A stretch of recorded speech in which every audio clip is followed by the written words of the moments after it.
नमस्कार दोस्तों, स्वागत है आप सभी का हमारे आशुतोष शर्मा स्पेशल में। क्योंकि अभी तक तो सिर्फ आईपीएल चल रहा था, लेकिन आशुतोष शर्मा ने इसको दौड़ाया है। अपने केविन पीटरसन के चेहरे पर खुशी देखी थी। इतना बड़ा खिलाड़ी जब इस चीज़ को देखकर तालियां पीट रहा है और खुश हो रहा है, तो आप समझ लो कि किस क्वालिटी की इनिंग्स थी। डोमेस्टिक क्रिकेट में आशुतोष रेलवे से खेलते हैं। ये इनिंग देखने के बाद अब दिल्ली वालों को केरल भी जाना होगा, तो फ्लाइट छोड़ के रेलवे पकड़ के जाएंगे। तत्काल टिकट बुक ना होने पर बिल्कुल भी आईआरसीटीसी को गरियाएंगे नहीं।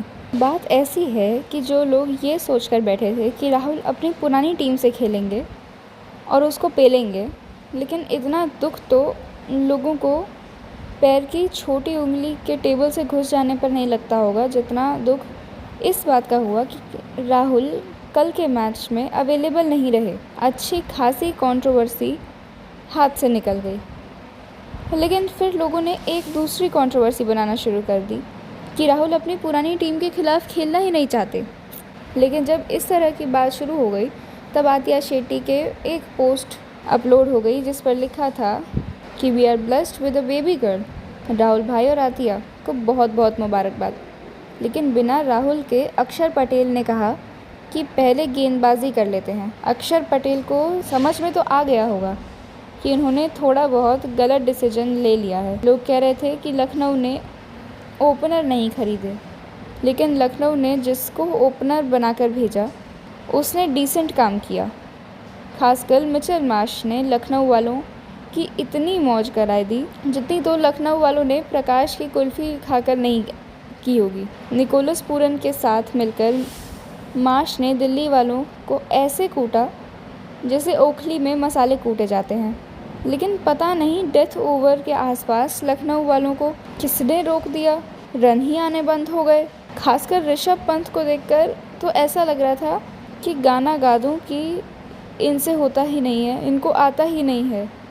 भाई एक तरीके से देखा जाए तो लोग कह रहे हैं कि लखनऊ के हार का जिम्मेदार ऋषभ पंत ही है, क्योंकि 6 गेंद में 0 बनाकर गए। एक तरीके से देखा जाए तो लखनऊ ने खाली 19 ओवर खेला और 200 रन बनाए। एक तो हैदराबाद ने, उन्होंने तो हमारी आदत ही बिगाड़ दी है। उनको देखकर लगता है कि 210 का टारगेट कोई टारगेट ही नहीं है, लेकिन जब सामने वाली टीम आती है तब पता लगता है कि भाई 210 का टारगेट अच्छा खासा बड़ा होता है। वो भी तब जब लखनऊ के 3-4 मेन गेंदबाज उनके एब्सेंट थे। लेकिन लॉर्ड शार्दुल ठाकुर ने दिखा दिया कि उनको ऑक्शन में ना खरीदकर टीमों ने कितना बड़ा पाप किया। ऑक्शन में ना बिकने के बाद लखनऊ के शार्दुल ठाकुर को इसलिए लेना पड़ा क्योंकि मोहसिन खान इंजर्ड थे और लॉर्ड टूर्नामेंट में वापसी करने के साथ ही शायद पहले गेंदबाज बन गए जिन्होंने पहले ही ओवर में 2 विकेट ले लिए। शार्दुल ठाकुर की वजह से शुरू में तो दिल्ली का स्कोरबोर्ड किसी फुटबॉल का स्कोर लग रहा था, 7 पर 3 विकेट। लेकिन यहाँ पर मुझे उम्मीद थी कि दिल्ली पासा पलट देगी। इसकी वजह थी लखनऊ की कमज़ोर गेंदबाजी। लेकिन जब 65 तक आते आते 5 विकेट निकल गए, तब मुझे लगा कि यार अब तो ये लोग नेट रन रेट बचा लें, वही बहुत बड़ी बात है। लेकिन स्टब्स, विपराज और आशुतोष ने जो किया है, शास्त्रों में उसे ही कमबैक कहा गया है। लखनऊ वालों की हालत तेरे नाम में इंटरवल से पहले वाले सलमान खान की थी। जब विपराज और आशुतोष ने कमर कस के चौके लगाने शुरू किए, तो उसके बाद लखनऊ वालों की हालत तेरे नाम के क्लाइमैक्स वाले सलमान खान की तरह हो गई।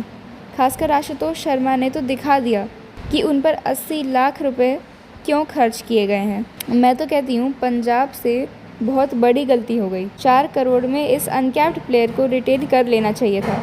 आशुतोष शर्मा पहले 20 गेंदों में 20 बनाकर खेल रहे थे, रन बॉल चल रहे थे, लेकिन उसके बाद अगले 46 रन मात्र 11 गेंदों पर बनाए हैं। वो भी तब जब सामने वाले एंड पर विकेट गिरते जा रहे थे और दिल्ली के पास सिर्फ एक ही विकेट बाकी थी।